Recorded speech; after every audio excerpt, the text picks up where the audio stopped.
कहते हैं ना कि जमीन पर हर इंसान के साथ हम शक्ल मौजूद हैं, मगर हम आज आपको मिलवाने वाले एक ऐसी ज़बरदस्ती खातून से जो कि सोशल मीडिया पर काफ़ी वायरल हो रही है, जिनकी मुशाबित बॉलीवुड क्वीन ऐश्वर्या राय से है और इसी वजह से लोग उनको काफ़ी पसंद भी कर रहे हैं। और वाकई में है, मैं भी हैरान हुई देख के, तभी वायरल भी है। लेकिन ये ना सिर्फ ऐश्वर्या राय से मिलती हैं, इसके अलावा भी बड़े ज़बरदस्त काम कर रही हैं, अपना लोहा मनवा रही हैं आईटी के शोबे में। जी बिल्कुल, ये ख़वातीन के लिए बड़ा काम कर रही हैं और इन्होंने जनाब एक ऐप अभी बताया जा रहा है कि ये बना रही हैं और ऑस्ट्रेलिया से तालीम याफ्ता हैं। ये कंप्यूटर इंफॉर्मेशन सिस्टम कंपनी की वाहिद खातून इंजीनियर और डायरेक्टर रही हैं और इन्होंने जनाब इसके अलावा क्या क्या किया है ये मैं कोशिश करती हूँ कि हम मेरे ख्याल में इन्हीं से जान लेते हैं। इन्होंने हमें ज्वाइन कर लिया है। जी अस्सलाम वालेकुम कमल। वालेकुम अस्सलाम। कमल कैसी हैं आप? अरे माशाल्लाह, आपकी आवाज भी बिल्कुल ऐश्वर्या वाली है। ये आपकी अपनी आवाज है या ऐसे आपने थोड़ा सा क्या है कि चलें लुक्स मिल रहे हैं तो आवाज भी मिला लेते हैं? पता नहीं आवाज कैसे मिलाते हैं, आई डोंट नो। नहीं मुझे बताइए, I am a mimicry artist. मेरी हमेशा से ऐसी अच्छा नहीं, मुझे भी वैसे आपकी आवाज ऐश्वर्या राय से कुछ मिलती हुई लग रही है। ऐसा ही है। और नो डाउट आपका फेस तो काफी फेमिलियर है और वाकई एकदम कोई सोचेगा कि शायद ये ऐश्वर्या ही है। अब मुझे ये बताया कि जब से वैसे चले काम करते हैं, पहले मैं आपसे आईटी पे बात कर लेती हूँ। आप खवातीन के लिए बहुत काम कर रही हैं, फिर आप वाहिद खातून पहली इंजीनियर डायरेक्टर कंपनी की, तो ये शुरू से आपने सोचा हुआ था या फिर एक्सीडेंटली आप इस तरफ आ गई, ये हुआ क्या? मैं सिस्को में इस रीजन में वाहिद खातून थी, तो वो not in the whole company. Cisco is a very big company, 60,000 employees हैं सिस्को के। और ये 2006 की बात है कि जब मैं इस रीजन में मिडल ईस्ट अफ्रीका रीजन में अकेली इंजीनियर थी। तो आपका जो सवाल है वो ये कि बेसिकली इतने सालों से आईटी फील्ड के साथ मुंसलिक हूँ और मैंने ये सोचा कि जब भी किसी चीज़ के अंदर आप टेक्नोलॉजी को ले आते हैं, किसी भी सेक्टर में आप टेक्नोलॉजी को इन्फ्यूज़ कर लेते हैं, तो उस सेक्टर के अंदर बहुत ज़्यादा कन्वीनियंस, सिंप्लिसिटी, शफाफियत, ट्रांसपेरेंसी आ जाती है।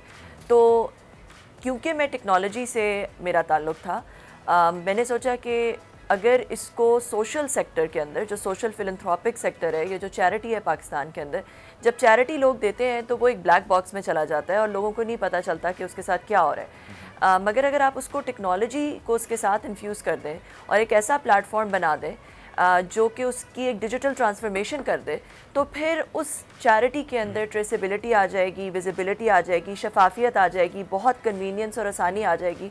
बिल्कुल इस तरह जिस तरह आप जैसे टैक्सी ऑर्डर करती हैं, पहले आपको सड़क पे खड़ा होना पड़ता था टैक्सी ऑर्डर करने के लिए, मगर अब एक ऐप है जिसके थ्रू जब आप ऑर्डर करती हैं आपको पहले ही पता चल जाता है कितने मिनटों में आएगी, मैं कब बाहर जाऊं, कौन सी होगी, सेफ्टी के पर्सपेक्टिव से आपको पहले ही पता है आपने कितना किराया देना है, आपको पहले ही पता है कि कौन से रास्ते से जा रहा है, उसको पहले ही पता है कि उसने आपको कहाँ लेके जाना है। So it's all become really easy. इसी तरह आई थॉट कि शफाफियत आएगी बहुत ज़्यादा, स्पेशली पाकिस्तान में जहाँ पे गुर्बत इतनी ज़्यादा है। एक सिस्टमैटिक तरीके से टेक्नोलॉजी के थ्रू उस गुर्बत को इराडिकेट किया जा सकता है, ख़त्म किया जा सकता है। एंड दैट्स वाई मैं वापस पाकिस्तान आई और ये ऐप स्टार्ट की माई इम्पैक्ट। अच्छा मेरा कमल आपसे सवाल ये था कि इंजीनियर हैं आप और माशाल्लाह से इतना अच्छा काम आप कर रही हैं, और मैंने बहुत सारे इंजीनियर्स ऐसे देखे जिनकी फैमिली में भाई भी इंजीनियर हैं, बहन भी इंजीनियर है, पेरेंट्स में से भी कोई एक इंजीनियर है। तो मैं आपसे ये जानना चाह रही थी कि आपका मतलब जो अर्ली एजुकेशन है वो क्या रही, सोच क्या थी, आपने इंजीनियरिंग को ही क्यों अपने लिए चूज़ किया, या फिर बस एकदम किसी दोस्त ने एडमिशन लिया, मैंने भी ले लिया और मैं चली गई, कैसे हुआ ये? मेरे दोनों पेरेंट्स डॉक्टर थे और मेरे वालिद साहब बहुत ज़्यादा चाहते थे कि मैं डॉक्टर बनूं, क्योंकि मैं सबसे बड़ी थी अपने पेरेंट्स की बेटी, तो वो चाहते थे कि मैं डॉक्टर बनूं। मगर मैंने अपनी माँ को देखा था, क्योंकि वो गायनेकोलॉजिस्ट थी, तो वो हर वक्त बच्चा अपॉइंटमेंट लेके तो नहीं दुनिया में आता, तो वो रात के वक्त भी जा रही होती थी, दिन के वक्त भी जा रही होती थी। वो एक पेजर होता था उनका, वो ईद के दिन भी बज जाता था तो वो चली जाती थी, किसी खाने पे बैठे हैं वो बच जाता था। तो मुझे एक तरह से ना उससे वो हो गया कि ये तो बहुत ज़्यादा एक इनपुट है और उसके मतलब फैमिली, मुझे ऐसा लगता था मैं अपनी अम्मी को मिस करती हूँ बहुत ज़्यादा। तो मैंने सोचा मैं डॉक्टर तो नहीं बनूंगी, उसके अगेंस्ट मैं एक काइंड ऑफ रिबेलियस सी हो गई। तो जिस दिन आगा खान का मुझे याद है टेस्ट था, एंट्री एग्ज़ाम था, तो मेरे अबू बड़े एक्साइटेड थे कि आज जो है वो आगा खान का एंट्री टेस्ट है। तो जब ख़त्म हो गया तो दोपहर को उन्होंने मुझे फ़ोन किया कि बेटा कैसा हुआ, तो मैंने कहा मैं तो गई नहीं देने। तो वो मुझे अभी तक याद है कि वो कमल, आपको नहीं लगता कि आपको डॉक्टर तो बहुत डिफरेंट टाइप के होते हैं, आपको अगर गायनी से प्रॉब्लम थी कार्डियोलॉजिस्ट बन जाती, कुछ और बन जाती। खैर ये आपके डॉक्टर के शोबे से ही जो है वो आपको नफरत हो गई, आपने बताया। मेरा सवाल ये नहीं है, मेरा सवाल ये है कि आपने अभी सिस्को का जिक्र किया, तो Cisco is one of the pioneers जो कि आपको IT सॉल्यूशंस प्रोवाइड करता रहा है सालों से, और बड़े मेजर सॉल्यूशंस आते हैं, पायनियर्स में से रहा, इनोवेटिव रहा, बहुत सारी चीज़ें आई ऐसी। तो मैं ये जानना चाह रहा हूँ कि जब आप इतने बड़े इदारे के साथ भी रहीं और एक अच्छी पोस्ट पे भी रही हैं और उसे संभाला भी है पूरे इस रीजन में, तो अब दौर आ गया है हार्डवेयर से निकल के सॉफ्टवेयर की जाने। अब AI का दौर है, चैट GPT का दौर है। अब हम वो चीज़ें, वो कीवर्ड्स, वो बातें हमारे जहन में आ रही हैं कि जी पहले तो हमारी रिक्वायरमेंट होती थी MS ऑफिस सीख लो, जॉब पे आ जाओ। अब बहुत सारी चीज़ें बदल रही हैं, अब 5th जनरेशन की तरफ हम जा रहे हैं, जिसको 5th जनरेशन वॉर भी कहा जाता है। हम IT सेक्टर में इस वक्त, मुझे ये बताइए कि पाकिस्तान अपनी स्टैंडिंग कहाँ पर रखता है? दूसरा ये कि AI और चैट GPT की तरफ अगर हम बढ़ना चाहें तो क्या फ्यूचर देख रहे हैं हम? देखिए, आपकी ये बात बिल्कुल सही है कि AI एक ऐसी रेवोल्यूशन है कि जब आपके पास पहले टेक्नोलॉजी आई थी, जब computer revolution, early computer revolution आई थी, उस वक्त जितने चेंजेस हुए थे, जो हमारी ज़िंदगी बिल्कुल बदल गई है, the way we work, live, play, learn, it has completely change. तो उसी तरह AI भी जो है वो अगली रेवोल्यूशन है। ऐसी चेंजेस आएंगी कि इंसान की जो अभी शक्ल है और जिस तरह हम अभी काम करते हैं, ज़िंदगी गुजारते हैं, बिल्कुल बदल जाएगा। ठीक है, तो इसलिए मेरा ख्याल है कि ये पाकिस्तान के लिए एक बहुत बड़ी अपॉर्चुनिटी है। कुछ पाकिस्तान ने पिछली वेव्स मिस की हैं। अभी हमारे पास जो हमारी पॉपुलेशन है वो 69% 30 ईयर से कम के लोग हैं। डेमोग्राफिक्स और ऑन आवर साइड, तो हमारे पास इतनी यंग पॉपुलेशन है कि अगर हम उनको प्रॉपर्ली ट्रेन करें, प्रॉम्प्ट इंजीनियरिंग सिखाएं, उनको AI की तरफ लेकर आएं, स्पेशली जनरेटिव AI की तरफ लेकर आएं, तो ये पाकिस्तान के लिए बहुत बड़ी अपॉर्चुनिटी में रखेंगे तो चीजें जो हैं वो बेहतर होंगी और हमें ही फायदा होगा।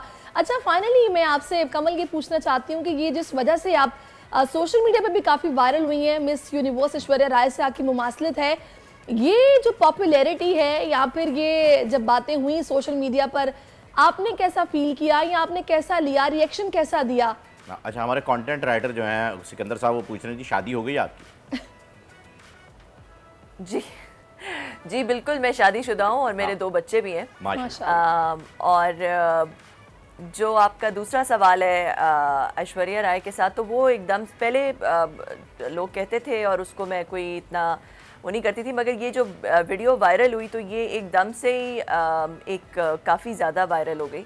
और मुझे शुरू में ये काफ़ी एक मेरा जो इंस्टेंट रिएक्शन था वो यही है कि ऑब्वियसली जब आप इतने वायरल हो जाते हैं किसी एक दूसरे की पहचान की वजह से, तो रिएक्शन आता है। आई वांटेड कि मेरी अपनी एक पहचान हो। मैं एक चैरिटी ऐप मैंने स्टार्ट की है, एक डिजिटल प्लेटफॉर्म स्टार्ट किया है, तो आई वांट बहुत ज़रूरी है और बहुत ही अच्छी बात है कि इंसान अपनी पहचान बनाए, कमल साहिबा। और मुझे ऐसा लगता है कि ये आपके लिए किक स्टार्ट, जिसे अगर कह लिया जाए कि अगर आप अपनी पहचान भी बनाना चाहती हैं तो ये आपको एक कवर फायर जो है वो ज़रूर देगा। ये वायरल होना और ये एक सेंसेशन बन जाना, लोगों को अब पता चल गया है, लोग आपके बारे में सर्च कर रहे हैं, लोग आपको गूगल कर रहे हैं, विकिपीडिया पे पढ़ रहे हैं आपके बारे में, उन्हें पता चल रहा है कि आप क्या काम करती रही हैं। ये तो सिर्फ एक हादसा था जो कि हो गया, अब जो असल आपके ऐप की हकीकत है वो ज़रूरी है। थैंक यू सो मच, आपने वक्त निकाला और हमारे प्रोग्राम बने। तो यही होता है जी, और इसी तरीके से होता रहा है। भाई आप एक वीडियो आपकी वायरल होती है, कहां से कहां पहुंच जाते हैं लोग, आपके पीछे लग जाते हैं कि भाई आए ना सेल्फी सेल्फी सेल्फी।